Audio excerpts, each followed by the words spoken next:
شہرت بہت بڑی دولت ہے اور شہرت بہت بڑا امتحان ہے۔ مولانا ظاہر شاہ صاحب نے ترغیب دینی شروع کی، اس میں ایک جملہ بولا کہ بیٹا رائمنڈ کی نسبت کو بیچنا نہیں۔ مجھے اشکال ہوا، اے کیڑی شے بیچنی ہے، اے ٹوٹے پیالے، اے پاٹی ہوئی چٹائی، اے بدبودار فرش۔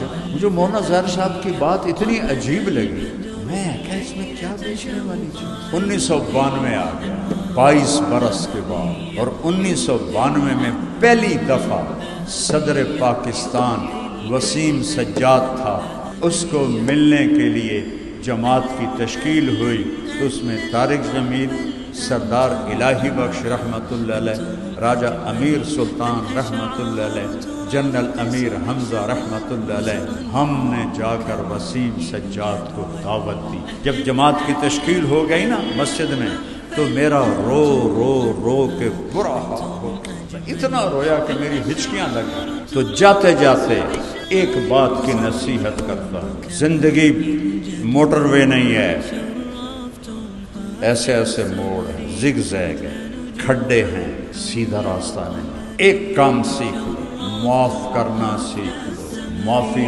مانگنا سیکھ لو۔ تم میری شہرت تو دیکھ رہے ہو، لیکن اس میں چھپے ہوئے جو طوفان ہیں وہ میں تمہیں کیسے دکھاؤں۔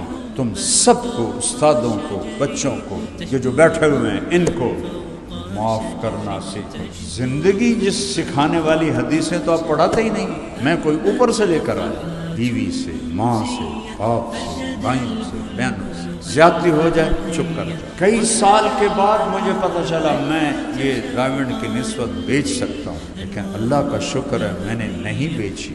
اللہ کو گواہ بناتا ہوں، اس دین کی نسبت کو بیچنا نہیں۔ ٹھیک ہے، نیت کرتے ہو؟